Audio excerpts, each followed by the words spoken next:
హల్లెలూయా! దేవుని నామానికి స్తోత్రము. మరి దేవుని బిడ్డలారా, మరొక ప్రసంగంతో మీ ముందుంటున్నాను. దేవుడు మరి ఏది బయలుపరిచి ఏది మాట్లాడమంటే అది మరి యూట్యూబ్లో పెట్టడానికి నేను సిద్ధంగా ఉన్నాను. అందుకొరకు మరొక ప్రసంగం మరి మాట్లాడుతున్నాను. శ్రద్ధగా వినండి దయచేసి. హల్లెలూయా! దేవుని నామమునకు స్తోత్రములు. ఈ ప్రసంగము క్రైస్తవులకే కాదు, క్రైస్తవులకు, అన్యజనులకు, ముస్లింలకు కూడా ప్రతి ఒక్కరికి దేశంలో లోకంలో ఉన్న ప్రతి ఒక్కరికి ప్రసంగము. ఎందుకంటే అందరు వినవలసిన ప్రసంగం ఇది.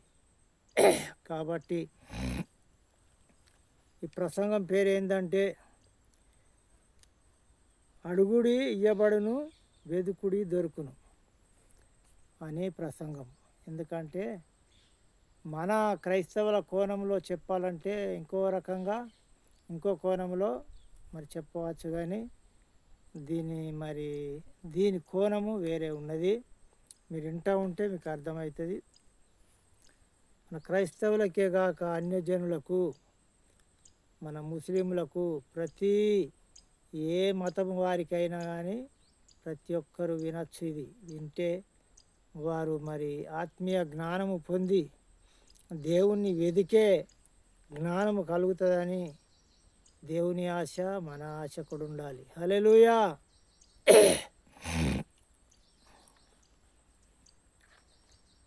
అయితే మత్తయి సువార్తలో ఇప్పుడే ప్రార్థన చేసి మరి స్టార్ట్ చేశాను. ప్రార్థన చేసింది యూట్యూబ్లో పెట్టలేదు కనుక ప్రార్థన చేసి ఏదైనా కానీ ప్రార్థనతోనే ప్రారంభం చేస్తాను నేను. దేవుని బిడ్డలారా, శ్రద్ధగా వినండి. ఎవరైనా సరే ముస్లింలకు, హిందువులకు ప్రతి ఒక్కరికి కావలసిన వర్తమానం ఇది. కాబట్టి మత్తయి సువార్తలో 7వ అధ్యాయంలో 7వ వచనంలో ఉంటుంది, అడుగుడి మీకు ఇయ్యబడును, వెదుకుడి మీకు దొరుకును, తట్టుడి మీకు తీయబడును. హల్లెలూయా! అడుగుతే సృష్టికర్త అయిన దేవుణ్ణి యథార్థంగా పవిత్రంగా ఉండి మనం అడిగితే దానికి సమాధానం ఖచ్చితంగా దేవుడు ఇస్తాడు. యథార్థమైన ఆలోచన కలిగి మనకు ఏది అవసరమో దాని కొరకు పట్టుదలతోనే మనం అడగాలి. అవసరం లేని అడిగితే దేవుడు ఇయ్యడు. నీకేది అవసరమో, ముఖ్యంగా ఏది అవసరమో అది లేకుంటే నేను బ్రతకను, అది నాకు కావాలి అని నువ్వు అడిగినావు అనుకో, ఖచ్చితంగా దేవుడు ఇచ్చడానికి సిద్ధంగా ఉన్నాడు. అడుగుడు ఒకటే కాదు, మళ్ళీ వెదకాలి. దేవుని చిత్తాన్ని, దేవుని జ్ఞానాన్ని, దేవుని యొక్క ఆలోచనను వెదకాలి. అడుగుతే ఇస్తాడు, వెతుకుతే దొరుకుతుంది. మళ్ళా తట్టుతే ఉన్నదని మనకు నమ్మకమైనట్టు ఒక బావిలో బొక్కెన పడ్డదనుకో, ఆ బావిలో ఉన్నది అని మనకు నమ్మకం ఉన్నది. ఆ బావిలో పడ్డది చూసినామనుకో, పాతాళ గరి అంటారు. మొత్తం ఇట్లా కొండలాగా ఉంటాయి చుట్టూ. ఆ కొండలేసి దాన్ని ఇట్లా వెదకంగా దానికి తట్టుకున్నప్పుడు అది వచ్చేస్తుంది. ఎందుకంటే ఆ బావిలో మనసులు దిగరాని బావి ఉంటాయి, కొన్ని నీళ్ళు కూడా లోతుగా ఉంటాయి. హల్లెలూయా! ఉంటాయి కాబట్టి అది వచ్చేస్తాయి తట్టుకొని. అంటే ఇక్కడ ముందు అడగాలి. రెండవది ఏంటిదంటే వెదకాలి. మళ్ళీ మూడవది తట్టాలి. వెతికి ఊకుంటే చాలు, ఆడు ఉన్నది అని గుర్తయినాక దొరికింది ఆడనే ఉండదంటే ఎట్టుంటుంది? అది మనం ఇంటికి తెచ్చుకోవాలంటే, మన హృదయంలో దాచుకోవాలంటే, మనకు అనుకూలమైనట్టుగా అది ఉండాలంటే దాన్ని మనం ఇంటికి తెచ్చుకోవాలి. తట్టాలంటే పాతల్లో కరిగేసి ఎట్లా మనము ఒక బొక్కెనను తట్టంగానే మళ్ళీ బయటకు తీసినామో అలాంటిగా తట్టాలి. చాలామంది అడిగేవారు లేరు, మళ్ళీ ఎదికేవారు లేరు, తట్టేవారు కూడా లేరు. హల్లెలూయా. దీని అర్థం ఏంటంటే మనం వెదికేది సత్యమే కావచ్చు. సత్యము కావాలంటే వెతుకుతే దొరుకుతుంది. ఏది సత్యము, ఏది అసత్యము, ఏది సత్యము, ఏది అసత్యం అనేది అక్కడ ఉంటుంది. అది దొరుకుతుంది, వెతుకుతే దొరుకుతుంది, కానీ వెతకకుంటే దొరకదు. అడగాల ముందు, తర్వాత వెతకాల, తర్వాత మూడోది తట్టాలా. తట్టితే మరి తీయబడుతుంది. ఆ పట్టుదల ప్రతి ఒక్కరికి ఉండాలి.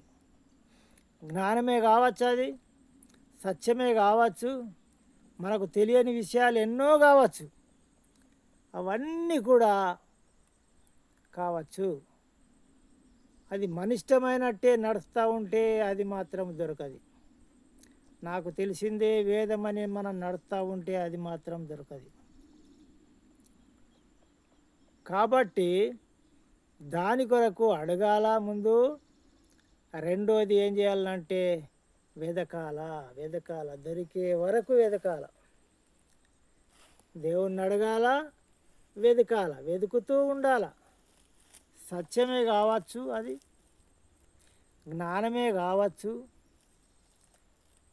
ఇంకా బైబిల్లో రకరకాలుగా ఉన్నాయి. బంగారము, వెండి నాణ్యాలు పోడగొట్టుకొని దీపం వెలిగించి వెతికిందట ఒక స్త్రీ. 10 వెండి నాణ్యాల నుండి ఒక వెండి నాణ్యం పోతే దీపం వెలిగించి వెతికిందట.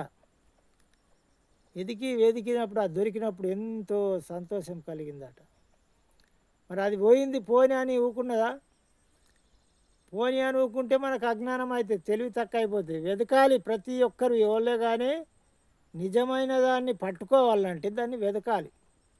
సత్యమైన దాన్ని మనం పట్టుకోవాలంటే దాన్ని వెతకాలి. అడగాలి ముందు దేవుణ్ణి, అది అడుగుతూ మళ్ళీ వెతకాలి. వెతికి దొరికిందనుకో దాన్ని తట్టాలి, బయటకు తీయాలి. దొరికినా కానీ దాన్ని తట్టరు, తీయరు చాలామంది. హల్లెలూయా. తట్టరు, మనకెందుకులే, గంత కరెక్ట్ ఉండాలంటే మనం బతుకుతామా? ఒక సత్యం గ్రహించి అర్థమైంది అనుకో, వెతకకున్నా దొరికిందనుకో, వెతికినవు దొరికింది, లేకుంటే అడగకున్నా దొరికింది. కానీ దాన్ని పట్టించుకోరు వాళ్ళు. సత్యమును ఎవ్వరు కూడా పట్టించుకోరు. సత్యం దొరికింది కదా, మరి దీన్ని వెంబడించడం ఇది మంచిదే కదా అని అస్సలు వెంబడించరు. ఎందుకంటే వాళ్ళ కోరికలకు ఆటంకంగా ఉంటుంది, అది వాళ్ళ ఉద్దేశాలకు ఆటంకంగా ఉంటుంది. కాబట్టి దాన్ని ఏం చేస్తారంటే పక్కన పెట్టేస్తారు, దాన్ని పట్టించుకోరు. అలాంటిగా లోకంలో ఉన్నారు, మన క్రైస్తవుల్లో ఉన్నారు, ప్రతి ఒక్కరిలో కూడా ఉన్నారు. సత్యం ముంగటికి వచ్చినా దాన్ని త్రోసివేస్తున్నారు. ఇక వెతుకుడు ఎక్కడిది? బలవంతంగా ముందరికి తెచ్చిపెట్టినా కానీ ఎవరైనా నాకు పనికి రాదు, అంత కరెక్ట్ ఉండాలంటే నాతో కాదు అని అనేవారు లోకంలో ఎంతోమంది ఉన్నారు. కాబట్టి మనం వెతకాలి, ఖచ్చితంగా సత్యమేదో మనకు దొరుకుతుంది. వెతకపోతే ఎవ్వరికి కూడా దొరకదు. దొరికినా మీరు అలాంటి సొంత ఉద్దేశాలను నెరవేర్చుకునేవారు చాలామంది ఉంటారు. కాబట్టి దాన్ని ప్రక్కకు త్రోసివేస్తారు. ఆ త్రోసివేసే గుణం ఉండకూడదు. సత్యమే కావచ్చు, అది జ్ఞానమే కావచ్చు, మరి ఇంకేదైనా కావచ్చు, మంచిది. ఆ మంచిదాన్ని గట్టిగా పట్టుకొని దాని ప్రకారం జీవించదామని ఎవ్వరు కూడా అనరు. పక్కకు త్రోసివేసి మనకెందుకులే, మనం గట్టుంటే బతుకుతామా, గిట్టుంటే బ్రతుకుతామా, అంత ఖచ్చితంగా ఉండాలంటే మనతో అవుతుందా అని అనేవారు చాలామంది ఉన్నారు. కొంతమందికి సువార్త చెప్పాను నేను. పర్వత సూర్యనారాయణ సాక్ష్యం కూడా వినిపించినాను. వాళ్ళకి సంపూర్ణంగా అర్థమైపోయింది. అర్థమైనాక కూడా నిజమే, అదంతా నిజమే కానీ అని ఒప్పుకున్నారు. నిజమే కానీ మా దేవతలు మమ్మలను బతకనియ్యి, మా పీల్చుక తింటే మా దేవతలకు మొక్కపోతే అని కొంతమంది అన్నారు. కొంతమంది ఏమో మా కులమోళ్ళు ఊకుండరోయి, మాండ్ల నడదోయి అని అన్నారు. ఒప్పుకున్నారు వాస్తవాన్ని, మొత్తం ఖచ్చితంగా నిజంగా యేసుక్రీస్తే దేవుడు అని ఒప్పుకున్నారు.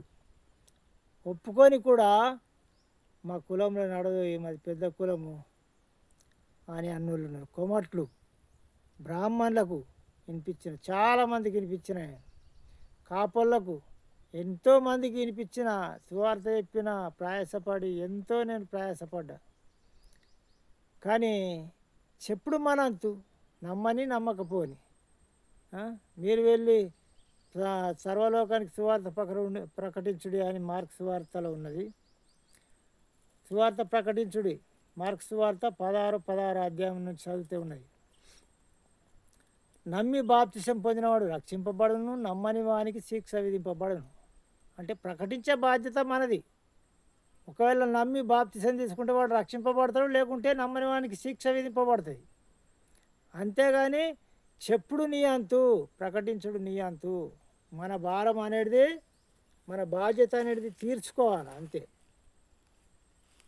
బాధ్యత తీర్చుకున్నామంటే మన మీది భారం అనేది వెళ్ళిపోతుంది. కానీ గాళ్ళేడు వింటారు, గీళ్ళేడు వింటారు అని మనం ప్రకటించకుంటూ ఉంటే దేవుడు ఒకరోజు మనల్ని లెక్క అడుగుతాడు. హల్లెలూయా. చాలామంది సత్యమును వెతుకుటలేరు. ఇక్కడ ఇర్మియా 6వ అధ్యాయము 16వ వచనం నుండి చూస్తే అక్కడ ఏమనున్నదంటే, పురాతన మార్గముల గురించి విచారించుడి, మేలు కలుగు మార్గం ఏదో అడిగి తెలుసుకొనుడి, సమస్తమును వెతుకు చూచి మేలైనది చేపట్టుడి అని అక్కడ ఉన్నది.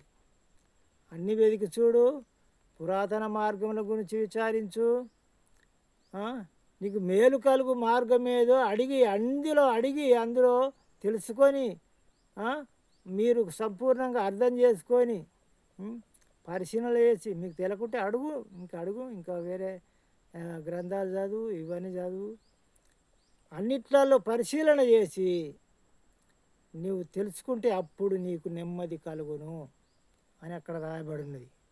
నెమ్మది కలుగును. అయితే అనేకులు మేము వినము, మాకు చెప్పకు అని అంటున్నారట. అక్కడనే ఉన్నది వాక్యం, దాని తర్వాత చదివితే మేము వినమయ్యా, మాకు అద్దయ్యా అంటున్నట. అలాంటి వారిని గురించి ఒకనాడు శిక్ష వాళ్ళకు ఉంటుందని దేవుడు మాట్లాడుతున్నాడు. అక్కడ పెద్ద శిక్షలు, ఇంత అంత కాదు, నాశనం చేస్తా అంటున్నాడు, నశింపజేస్తా అంటున్నాడు. సత్యమైన వాక్యమును ఎవరే కానీ గట్టిగా పట్టుకోవాలి, సత్యమును వెదకాలి. ఏది సత్యము, ఏది నిజము, నిజమైన మార్గం ఏది అని మనం వెదకాలి. ప్రతి ఒక్కరు ఎవరే కానీ వెతికినప్పుడు అది దొరుకుతుంది. నేను వెతికాను. నేను అన్యునిగా ఉన్నప్పుడు నేను అన్ని దేవుళ్ళకు పూజ చేశాను. తిరుపతి పోయాను. తిరుపతి ఎంటికాయలు భుజం మీద పడేటట్టు ఎంచుకొని తిరుపతి పోయినా, మరి అన్ని దేవుళ్ళకు పూజ చేసిన. కానీ నేను అప్పటిసిందే వెతుకుతున్న అందట్లో నేను ఎవరిని పూజించాలా, ఇంతమందికి పూజ చేస్తే మన ప్రేమను మనిషికింత పంచితే అది ఒక పద్ధతి కాదు. ప్రేమ అనేది ఒక్కళ్ళ మీద ఉంటే సంపూర్ణమైన ప్రేమ ఉంటుంది. బలంగా ఆనుకొని మనం ఉండొచ్చు అని ఇట్లా పరిశీలన చేసిన. నేను దేవుళ్ళందరి పరిశీలన చేసే వరకంటే నాకు అందరిలో పాపం కనబడ్డాయి. ఎందుకంటే దేవుడు అన్నాడు, పాపం చేయడు, చేయించడు, పాపం చేయొద్దు, పాపం చేసినవాడు దేవుడు ఎట్లా అవుతాడు అని నేను ఆలోచించేవాడిని. ఇంట్లో ఎవరు పరిశుద్ధంగా ఉన్నారు, ఎవరిని పూజించాలని ఆలోచించినప్పుడు మరి శంకరుణ్ణి పూజించాలని అనిపించింది. కానీ ఆయనలో కూడా ఒక లోపం కనబడ్డాయి. అంటే నేను వేదాలు చదవలే, నేను భగవద్గీత చదవలే, ఇంకా ఏది కూడా పురాణం చదవలే. ఒక ఉన్నదాన్ని బట్టి నేను చిరుతల నాటకము నేర్చుకొని, బాలనామ చిరుతల రామాన్యం నేర్చుకొని ఆడిన మళ్ళీ సీతేశం కట్టిన నేను. సిరితల బాలనాగమ్మ నేర్చుకున్నాం, అందులో కూడా కాంచనమాల వేషం కట్టినాం. మళ్ళీ చిన్న చిన్న వేషాలు అది అయిపోయాక 7 వేషాలు కట్టి ఆ యొక్క ఆట నిలదీసిన. ఎందుకంటే అన్నీ చేసిన, అన్నీ తెలిసే, కానీ వినుటాన్ని బట్టి తెలుసు. నేను చదవలేదు, నాకు అంత చదువు జ్ఞానం లేదు, విన్నదాన్ని బట్టి తెలుసు. అయితే వీళ్ళందరి గురించి పరిశీలన చేసినప్పుడు మరి ఒక దేవుడైతే నాకు ఉండాలి కదా మొక్కుటానికి. అప్పటికి మరి యేసుప్రభు అంటే నాకు తెలియదు, దేవుడని వాళ్ళు చెప్పలేదు. నేను వెతికి మరొక దేవుడైతే ఉండాలా, నాకు సాతులో ఈపల నొప్పి ఉన్నాయి, అప్పటికే లెక్క లేకుండా బాధపడుతున్నా. ఆ సాక్ష్యం అంతా ముందు మరి సాక్ష్యము రికార్డ్ చేసి యూట్యూబ్లో పెట్టినా, మీరు వినొచ్చు. అయితే వెతుకుతున్నప్పుడు మరి ఒక దేవుడైతే కావాలి కదా. శంకరులో కూడా ఒక లోపం కనబడ్డాయి. ఎందుకంటే 2 భార్యలు చేసుకోవద్దు కదా, ఒక్క భార్యతోనే ఉండాలి, ఆయన పరిశుద్ధుడు జరా. కానీ ఇక 2 భార్యలు ఇంకో గంగమ్మని తెచ్చుకొని నెత్తలు పెట్టుకున్నాడు, అది తప్పే కదా అని ఇట్లా అనిపించింది.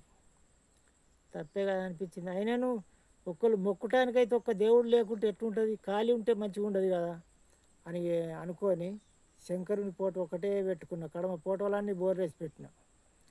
బోర్రేసి పెట్టి ఈ ఒక్క ఫోటోకే మాత్రము నేను పూజ చేసేవాడిని లాస్ట్ దినాల్లో. ఎందుకంటే ఇక 2-3 నెలలు అయితే ఈ యేసుప్రభు గురించి సువార్త అందుతుంది నాకు ఆ టైంలో అన్నట్టుగా.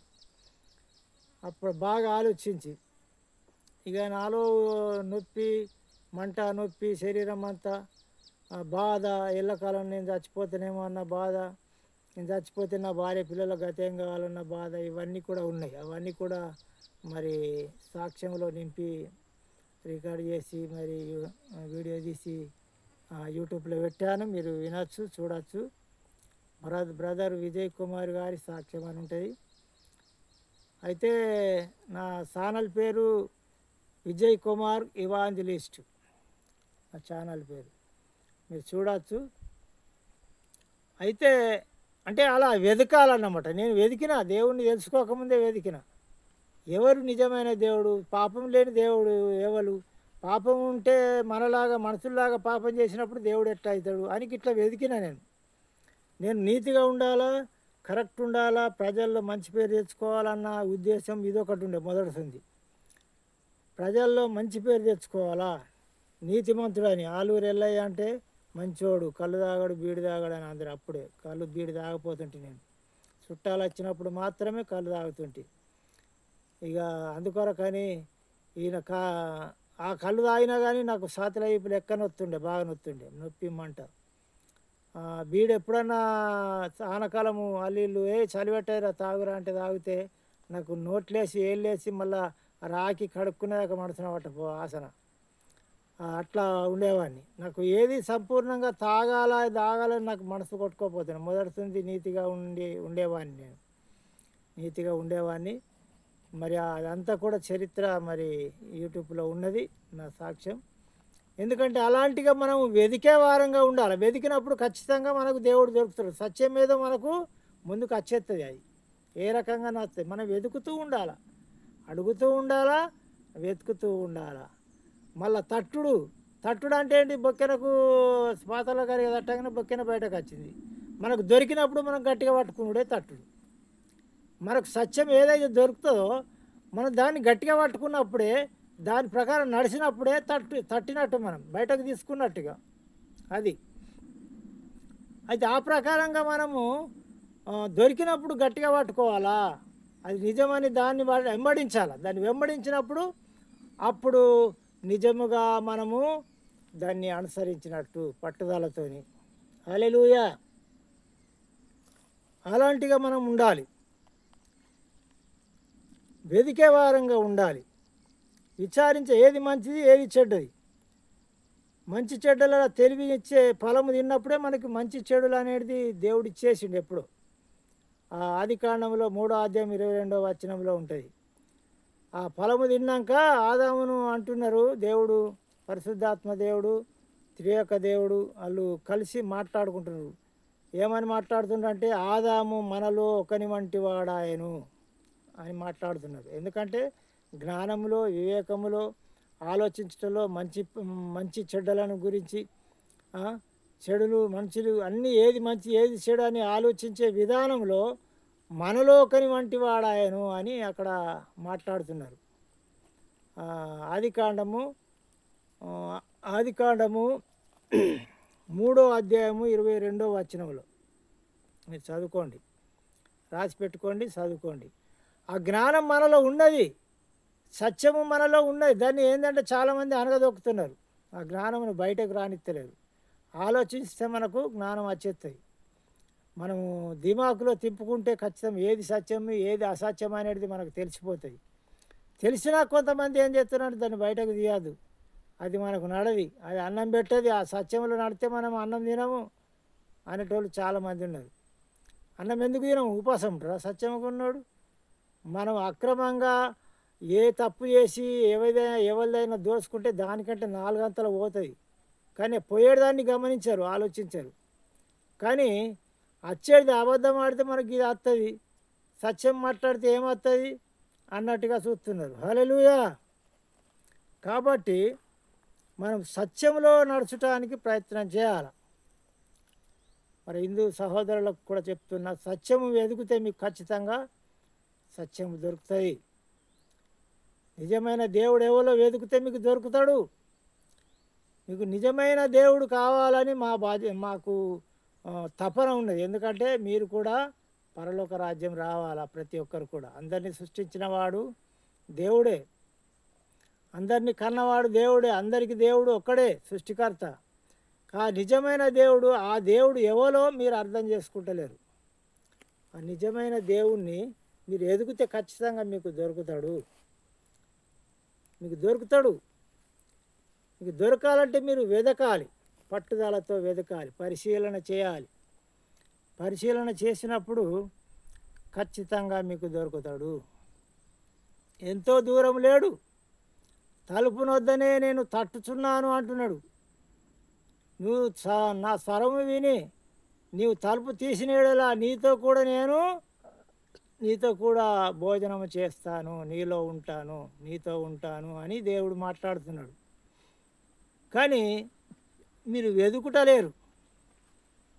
ఏమైనా ఎవరు ఏం మాట్లాడితే తప్పు దొరకబడదామనే ఆలోచనలతో కొంతమంది ఉంటారు. కానీ అలాంటి ఆలోచనలు బాగా తప్పు. దేవుని బిడ్డలారా, మీరు గ్రహించాల, సత్యమును గ్రహించాల. ప్రతి విషయంలో కూడా యేసుప్రభు ఏమంటున్నాడు అంటే, నాలో పాపం ఉన్నదని ఎవడు స్థాపించగలడు అని యోహాను సువార్త 8వ అధ్యాయం 46వ వచనంలో ఉంటుంది. నాలో పాపం ఉన్నదని ఎవడు స్థాపించగలడు అంటే, పాపం లేనివాడు యేసుక్రీస్తు. ఏ పాపం లేనివాడు, నాలో పాపం లేదని అంటున్నాడు. ఇక్కడ కింద ఇంకో జాగాలు అంటున్నాడు. ఇంకొకటి ఏమంటున్నాడు అంటే, 1 పేతురు 1వ అధ్యాయం 14వ వచనములో, నేను పరిశుద్ధులను కనుక మీరును పరిశుద్ధంగా ఉండవలను, పరిశుద్ధులుగా ఉండవలను అని అక్కడ మాట్లాడుతున్నాడు. ఈ మాటలు ఎవరైనా చెప్పగలరా? ఈ లోకంలో వచ్చిన దేవతలే కానీ మనుషులే కానీ నేను పరిశుద్ధుడను, నాలో పాపం లేదు అని అనటానికి వీలు ఉన్నదా? ఆ అధికారం ఉన్నదా? ఆ అర్హత ఉన్నదా ఎవరికైనా? మీరు ఆలోచించాలి. మీరు ఆలోచించినప్పుడు మీకే అర్థమవుతుంది. మనలాగానే భూమి మీదకి వచ్చిన ప్రతి ఒక్కరు కూడా పాపం చేసిండ్రు, వ్యభిచారం చేసిండ్రు, దొంగ బుద్ధులు, దోచుకునే బుద్ధులు, నరహత్యలు చేసే బుద్ధులు, ఇవన్నీ కూడా ఉన్నాయి. ఇంకో జాగాలో యేసుప్రభు ఏమంటున్నాడు, నాకంటే ముందు వచ్చిన వారును వెనుక వచ్చిన వారును అందరును దొంగలను దోచుకునేవారునై ఉన్నారు అని అంటున్నాడు. మరొక జాగాలో ఆ జ్ఞాపకం లేదు కానీ ఆ వచనం నేను చదివినా, నాకంటే ముందు వచ్చిన వారు వెనుక వచ్చిన వారు అందరును దొంగలను దోసుకునేవారునై ఉన్నారు అని స్వయంగా యేసుప్రభు మాట్లాడిన మాట. అది నేను మాట్లాడేది కాదు, నేను ఊహించి చెప్పేది కూడా కాదు. హల్లెలూయా. నాలో పాపము లేదని అట్ట మాట్లాడుతున్నాడు, నాలో పాపం ఉన్నదని ఎవరు స్థాపించగలడని అట్ట మాట్లాడుతున్నాడు. అలాంటి మాటలు ఎవరైనా చెప్పగలరా? లోకంలో మనుషులు కానీ, దేవతలు కానీ, దేవుళ్ళు కానీ ఎవరైనా చెప్పగలరా? మీరు ఆలోచించాలా. దేవుడు అన్నోడు పాపం చేయడు, చేయించాడు. పరిశుద్ధుడు, పరిశుద్ధుడు, పాపం లేనివాడు. సర్వాధికారం ఆయనకుంటుంది. పాపం లేని వానికే సర్వాధికారం ఉంటుంది. పాపం చేసిన వారికి ఏ అధికారం ఉండదు. ఈ లోకంలో తప్ప పరలోకంలో కానీ, మరి నరకంలో మనుషులను వేయటానికి, పరలోక తీసుకుపోవటానికి ఏ అధికారం ఉండదు. ఏ అధికారం కూడా వేరే వాళ్ళకు ఉండదు. పరిశుద్ధునికి మాత్రమే ఉంటుంది. పాపం లేని వానికే మాత్రమే ఉంటుంది. ఆయన దేవుడై ఉండి భూమి మీదకి మనుషులను మంచి తోవలో నడిపించడానికి భూమి మీదకి వచ్చిండు. మరి భూమి మీదకి వచ్చిన ప్రతి మనిషి ఆయన కూడా మనిషిలాగానే వచ్చిండు. కానీ ప్రతి మనిషి ఆయనలాగా ఎందుకు లేరు? అన్ని కోరికలు, లోకంలో ఉన్న కోరికలన్నీ తీర్చుకొని పోయినరు ప్రతి ఒక్కరు మనుషులు. కానీ ఏ కోరిక తీర్చుకోలేదు నా యేసు ప్రభు. నా ప్రభువు ఏ కోరిక తీర్చుకోలేదు. లోకంలో ఉన్న మనుషులకున్న కోరికలు ఏ కోరిక తీర్చుకోలేదు. ఆయన కేవలము పాపమును వివరించి పాపం నుండి విడిపించటానికి, పాపం చేయొద్దని, పరలోక రాజ్యం రావాలని ప్రతి ఒక్కరికి నీతి బోధలు, సత్యమైన బోధలు బోధించి అనేక అద్భుతాలు, ఆశ్చర్య కార్యాలు చేసిండు. అంత మాత్రమే కానీ ఇంకే పాపం కూడా ఆయనలో లేదు. బైబిల్ అంతా చదవండి, మీరు దొరకబట్టి మాకు నేర్పించండి, ఎక్కడున్నదో చూపించండి. మనుషులు పాపాలు చేసింటారు. ఆయన శిష్యులు తప్పిపోయిండొచ్చు, ఆయన భక్తులు తప్పిపోయిండొచ్చు. మనుషులది లెక్క కాదు. మనుషులు మానవ గుణాలు ఒకసారి పడిపోతారు, ఒకసారి లేస్తారు, రకరకాల మారుతాయి. సాతానుడు వాళ్ళ లోపల దూరి ఇంకేదన్నా చేపిస్తాడు. అది కాదు మీరు చూసేది. మనుషుల వైపు కాదు, దేవుని వైపు చూడండి. దేవుడు ఏమన్నా పాపం చేసిండా? యేసు ప్రభు ఏమన్నా పాపం చేసిండా? అది మీరు దొరకబట్టండి. మనుషులు తప్పిపోతారు, సరి చేసుకుంటారు, మళ్ళీ పశ్చాత్తాపడతారు. మనుషులకు ఆ గుణం ఉంటుంది. దెబ్బ తాకినప్పుడు అయ్యా అవ్వ అంటారు, దెబ్బ తాకినప్పుడు ఎగురుతారు, దునుకుతారు. అట్లుంటుంది కథ మనుషులది. మానవులు కాబట్టి అట్లుంటుంది. కానీ దేవుడు అలా ఉంటే ఎట్లుంటుంది? దేవుడు అన్నోడు అందరినీ సరిచేసేవాడు, అందరిని ఏలేవాడు. లోకమందరినీ, ప్రతి లోకాన్ని, ప్రతి సమస్తాన్ని, ప్రపంచాన్ని ఏలేవాడు దేవుడు. ఆయననే పాపం చేస్తే ఆయనని ఎవరు సరి చేయాల? దేవుడు అన్నవాడు పాపం చేసినప్పుడు ఎవరు సరి చేయాల? మనుషులు పాపం చేస్తే సరి చేసేవాడు దేవుడు. కానీ దేవుడే పాపం చేస్తే ఎవరు సరి చేయాలా? ఇంకొక కొత్త దేవుడు వస్తాడా? ఇంకెవరు వచ్చి సరి చేయాలా? ఏలేవాడు, యజమాని, సర్వాధికారి అయినా ఆ సర్వాధికారి ఎవరో మీరు గుర్తించాలి. ఇంకెవరైనా ఉన్నారా? మీరు రుజువు చేయండి. అట్లా ఎందుకు మీరు ఆలోచించి, ఏ మాట అయినా కానీ ఆలోచించి మాట్లాడాలి. హృదయపూర్వకంగా, యథార్థంగా, నీతిగా మాట్లాడాలి. దేవుని బిడ్డలారా, మీ మీద కోపం కాదు, తాపం కాదు. ఎందుకంటే ప్రతి ఒక్కరూ దేవుని రాజ్యం పోవాలని దేవుని కోరిక, మా కోరిక. అందుకొరకే సత్యమును గురించి ప్రకటించుడు అని యేసు ప్రభుల వారు అంటున్నాడు. సత్యమును ప్రకటించుడి, నమ్మకపోని, నమ్మి బాప్తిసం తీసుకుంటే రక్షింపబడతాడు, నమ్మని వానికి శిక్ష విధింపబడుతుంది అంటున్నాడు. అందుకొరకే మేము సత్యము గురించి చెప్తాం, బలవంతం ఇవ్వాలని చేయం. ఇలా ఉంటుంది, నమ్ముకుంటే పరలోక రాజ్యం ఉంటుంది నీ ఆత్మకు. ఇక్కడ కూడా దేవుడు మరి కొన్ని విషయాల్లో స్వస్థతలు, అద్భుతాలు కూడా జరిగిస్తాడు. నువ్వు పట్టుదలతోని నమ్మకంగా ఉంటే, విశ్వాసం ఉంటే, నీకు అలాంటి విశ్వాసం ఉంటే అని చెప్తాం. అంతేగాని ఎవరిని బంధుకు పెట్టి బెదిరించాం. మా దగ్గర బంధువులు లేవు, కత్తులు లేవు, కటారులు లేవు. ప్రేమతోనే, ప్రేమ మాటలు, దేవుని మాటలు నేర్పిస్తాము. ఆయన ప్రజలందరినీ ప్రేమిస్తుండు, మేము కూడా ప్రజల్ని ప్రేమించాలి. హల్లెలూయా.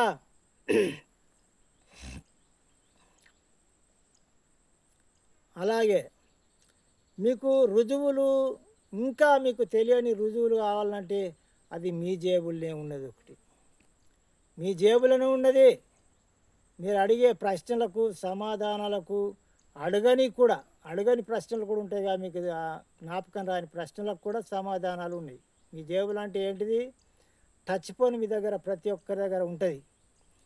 కనీసం 100లో 25 80% మంది తాటన్నా 50% మంది తాటన్నా టచ్ ఫోన్ ఉంటుంది. ఆ టచ్ ఫోన్లో నేను చెప్పింది కొట్టండి. మీరు ఇంకెవరినో పిలిపించుడు, అడుగుడు, రుజువులు, మాట జారిపోతే పట్టుకుందామన్న ఆలోచనతో మీరు ఉండద్దు. ఎందుకంటే మీరు ఖచ్చితంగా నేను చెప్పింది కొట్టండి, ఆ సెల్ ఫోన్లో వచ్చేస్తుంది. హల్లెలూయా. అదేంటో నేను చెప్తా. మీరు కొట్టేది అడగని, మీకు దిమాకులో లేని ప్రశ్నలకు కూడా జవాబు అదే చెప్తాయి మొత్తం. అది విన్నారంటే మీకు మొత్తం అర్థమైపోతుంది. ఇంకెవరిని అడగని అవసరం లేదు, ఇంకెవరిని వాదించని అవసరం లేదు ఎవరితో. మొత్తం మీకు అర్థమైపోతుంది.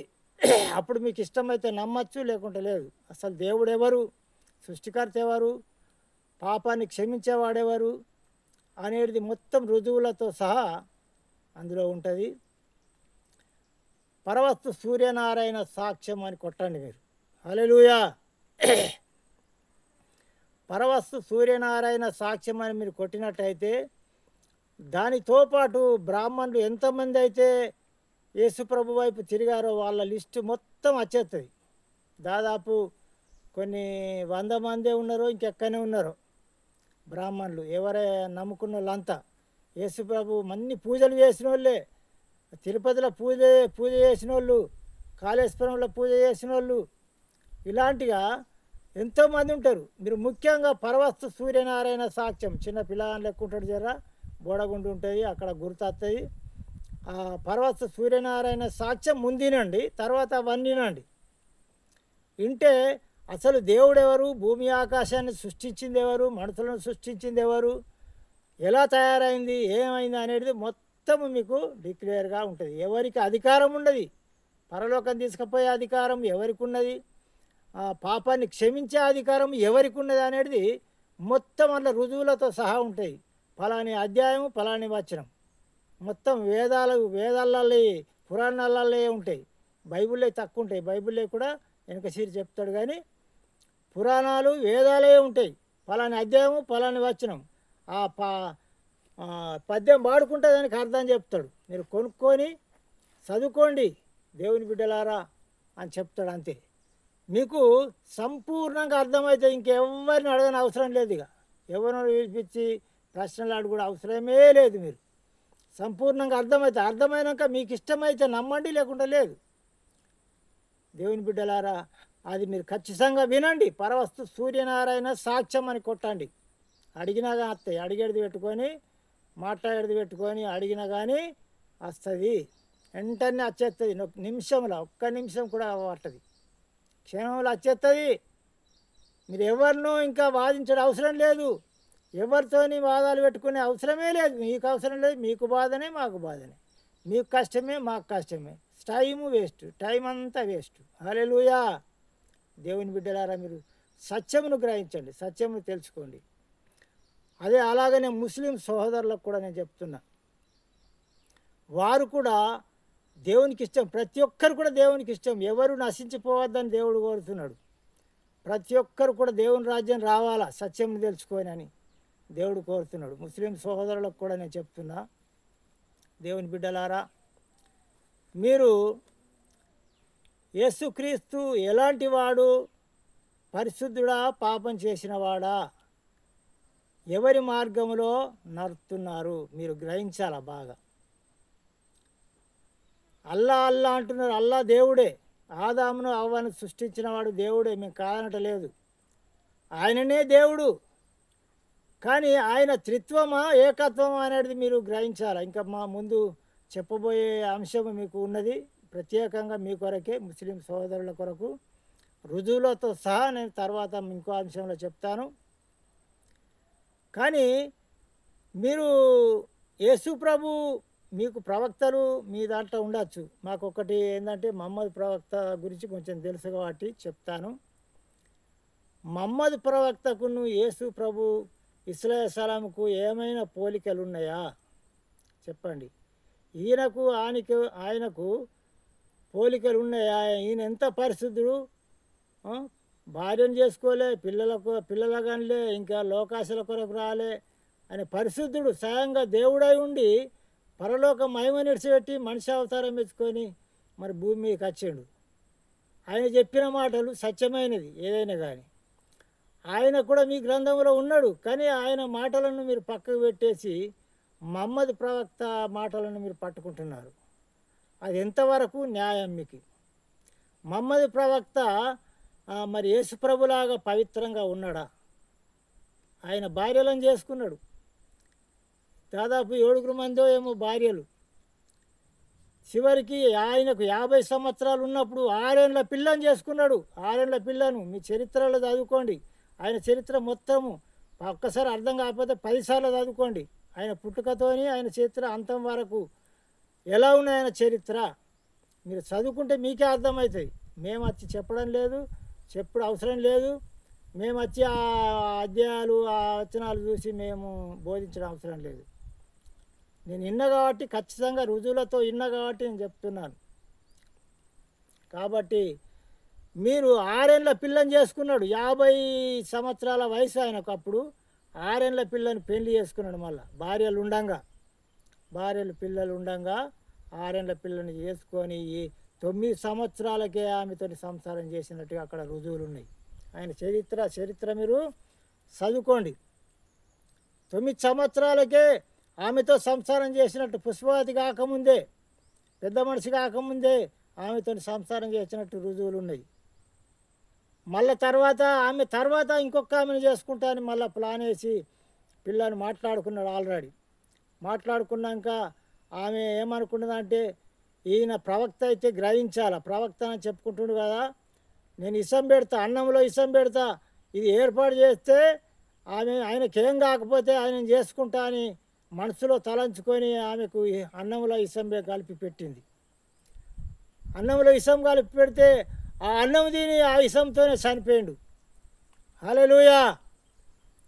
చూడండి, అది నిజమా లేదా మీ గ్రంథాల్లో మీరు చూడండి, చదువుకోండి. అది గిట్ట లేకపోతే నన్ను అడగండి. నేను మరో ప్రసంగంలో నా ఫోన్ నంబరు అన్నీ చెప్తా నేను. అది లేకపోతే, మీ గ్రంథంలో లేకపోతే నన్ను జుట్టు పట్టి తన్నండి మీరు. హల్లెలూయా. అది మీ గ్రంథంలో ఉన్నది. నేను ఆల్రెడీ విన్నా, ఏ అధ్యాయం ఏ కథ అనేది అన్నీ విన్నా. మాకు తెలిసిన వాళ్ళు మా దాంట్లో ఎంతోమంది ఉన్నారు. మీది ఏ గ్రంథంలో ఉన్నది, ఎక్కడున్నది అనేది అవన్నీ కూడా ఉన్నాయి రుజువులు. తెలిసిన ఉన్నారు, అవన్నీ నేను చెప్పలేను ఇప్పుడు. మహమ్మద్ ప్రవక్త లాస్ట్కు ఒక స్త్రీ విషం పెడితే ఆ విషం తిని అన్నంలో కలిపి విషం పెడితే ఆ అన్నం తిని చనిపోయాడు. ఆయన ప్రవక్త అయితే ఆ విషము ఏమి పనిచేయదు. మార్కు సువార్తలో మా బైబిల్లో మార్కు సువార్తలో ఉన్నది 16వ అధ్యాయం 16 నుంచి చదివితే 16వ అధ్యాయము 16 నుంచి చదివితే, వారికి విషము మరణకరమైనది ఏదైనాను తాగినను వారికి హాని చేయదు అని అక్కడ రాయబడి ఉన్నది. మార్కు సువార్త 16వ అధ్యాయం 16వ వచనం నుంచి మీరు చదవండి. సువార్త గురించి ఉన్నది అక్కడనే, స్వస్థతల గురించి ఉన్నది, రోగుల మీద చేతుల నుంచే బాగుపడుదురని ఉన్నది అని స్వయంగా యేసుప్రభు చెప్పిన మాటలు. అట్లా ఎంతోమంది బతికినరు. ఈయన ప్రవక్త ఉండి ఆ ఇసమును మరి ఏర్పాటు చేయలేదు. మీ మహమ్మద్ ప్రవక్త ఇసమును ఏర్పాటు చేయలేదు, తిని చచ్చిపోయింది. మళ్ళీ ఒకవేళ ఏర్పాటు చేయక తిన్నా కానీ ఏం కావద్దు మనిషికి. అట్లా బతికిన వాళ్ళు ఎంతోమంది ఉన్నారు. సావాలని తాగినా కానీ సావని వాళ్ళు ఎంతోమంది ఉన్నారు. రుజువులు కావాలంటే మీకు వినిపిస్తాను తర్వాత. కాబట్టి ఈ మహమ్మద్ ప్రవక్త బట్టి మీరు తప్పుతో వాళ్ళు నడుస్తున్నారు. మధ్యలో మహమ్మద్ ప్రవక్తను పెట్టిండు ఎందుకు? ఆయన పరిశుద్ధుడా, ఆయన నీతిమంతుడా? అప్పుడప్పుడు ఆయన మీదకి దయ్యం వస్తుండేనట, చాలేకుంటుండేనట, మంచి ఏదో చెడు ఏదో నాకు తెలియదని మాట్లాడుతున్నాడు మీ గ్రంథంలో. ఇంకా చూసుకొని మీరు జాగ్రత్తగా చదవండి. జాగ్రత్తగా చదివి సత్యమును గ్రహించండి. దేవుడు అన్నవాడు నీతిమంతుడు, నిజమైన దేవుడు. కాబట్టి ఆయన పాపం లేనివాడు, పాపానికి ఆయన దగ్గర తావుండది. ఆయన పాపం లేనివాడు కాబట్టి పరలోకం నుండి దిగి వచ్చి మనిషి రూపంలో వచ్చి ఇక్కడ కూడా పాపం చేయలే, అక్కడ పాపం చేయలే, ఎక్కడ పాపం చేయలే యేసు ప్రభు. మీరు తప్పిపోయి నరకానికి గురైతే దేవునికి బాధనే, మీకు బాధనే. మీరు గ్రహించండి, ఆలోచించండి. మేము తప్పుదో పట్టించింది మహమ్మద్ ప్రవక్తనే అని నేను అంటున్నా. నిజముగా ఆయనను పట్టుకొని ఆయన చెప్పినవి అన్న గ్రంథములు, మీ గ్రంథములు రాయబడ్డాయి, ఆయన చెప్పినట్టు మాత్రం మీరు నడుస్తున్నారు. కానీ యేసు ప్రభు, నేను తండ్రి యొద్ద నుంచి వచ్చినాను, తండ్రి కుమార పరిశుద్ధాత్మ అంటే త్రియేక దేవుడు, ఒకడే దేవుడు, ముగ్గురుగా విభజింపబడ్డారు. ముగ్గురుగా ఉన్న అట్లయితేనే మరి ప్రజల కొరకు భూమి మీదకి వచ్చి పానం పెట్టుండు, అక్కడ సింహాసనం మీద మళ్ళా ఉండాలి కదా అని. దాని గురించి వివరంగా మళ్ళీ ఒక ప్రసంగంలో మీకోసం మరి నేను చెప్తాను. మరి వివరించి మరి ఎట్లా ముగ్గురైండు, ఎందుకు ముగ్గురైండు, మరి ఏంటి అనేది, మూడు ఆత్మలుగా ఎందుకు విభజింపబడ్డారు, అవన్నీ రుజువులతో సహా నేను మళ్ళా వచ్చే ప్రసంగంలో నేను చెప్తాను. కాబట్టి మీరు గ్రహించండి. ఎందుకంటే దేవుడు కాబట్టి ఆయన భూమికి వచ్చిన పాపానికి చోటు చేయలేదు, పాపం చేయలేదు. అద్భుతాలు చేసిండు, సచ్చిన వారు లేపిండు, కుష్ఠరోగులను బాగు చేసిండు, ఎంతోమందిని బాగు చేసిండు, సత్యమైన మాటలు బోధించిండు. ఆయన మరణించి మూడో దినమున తిరిగి లేచిండు, సిలువకేసి కొడితే. అది నిజమని మీరు నమ్మరు. కాబట్టి మీరు సత్యమును గ్రహించినప్పుడు నమ్ముతారు. ఏది సత్యము, అసత్యాన్ని వెంబడించకూడదు, సత్యములో నడవాలి. పాపం చేసిన మనిషి చెప్పినట్టు మీరు నడిస్తే మరి అది పరలోక రాజ్యం ఎట్లా తీసుకుపోతాయి, మీరు ఎట్లా పోతారు పరలోక రాజ్యం? అబ్రహాము సంతానమే, మీరు కూడా కాదంటలేము. అబ్రహాము సంతానమే. అబ్రహాముకు ఆగారును సారాయి ఉంచింది. నాకు పిల్లలు లేరు, నాకు అయ్యేటట్టు లేరు, ఈమెను చేసుకో, ఈమె వలన పుట్టినోళ్ళు నాకు వారసులు అవుతారని అంటే చేసుకున్నది, వాళ్ళకి సంతానం కలిగింది. తర్వాత మళ్ళా సారకు కూడా మళ్ళా ఇసాకు పుట్టాడు. అంటే అలాంటిగా సంతానము ఉత్పత్తి అయింది, అభివృద్ధి అయింది. మిమ్మల్ని కూడా దీవించుడు దేవుడు. అబ్రహాము ప్రార్థన చేసిండు, ప్రభువా ఇస్మాయిల్ను దీవించు. ఆగారుకు ఇస్మాయిల్ పుట్టిండు, ఇస్మాయిల్ సంతానం మీరు. ఇస్మాయిల్ను దీవించు, ఆయనను కాపాడమని ప్రార్థన చేస్తే నీ ప్రార్థన నేను విన్నాను అంటున్నాడు అక్కడ బైబిల్లో. సత్యమైన మాటలు ఇవి, యథార్థమైన, ఇలా కల్పితమైన కథలు లేవు. దేవుని బిడ్డలారా, మీరందరూ కూడా సత్యమును గ్రహించి మరి సత్యంలో నడిచినట్టయితే మీకు కూడా ప్రతి ఒక్కరికి పరలోక రాజ్యం ఉంటుంది. కాబట్టి మీరు గ్రహించండి, ముందుకు నడవండి. కొద్ది మాటలు దేవుడు దీవించి ఆశీర్వదించినగాక. మరి మీరు అనేకులకు షేర్ చేయండి. అనేకులకు, ప్రతి ఒక్కరికి రక్షణ కావాలి కాబట్టి మీరు అనేకులకు షేర్ చేయండి. షేర్ చేసి మరి అనేకులు దేవుని వైపు తిరుగులాగున మనందరి బాధ్యత. కాబట్టి మన అందరి బాధ్యత కాబట్టి వారి కొరకు ప్రార్థన కూడా మీరు చేయండి. కొద్ది మాటలు దేవుడు దీవించును గాక. ఆమేన్.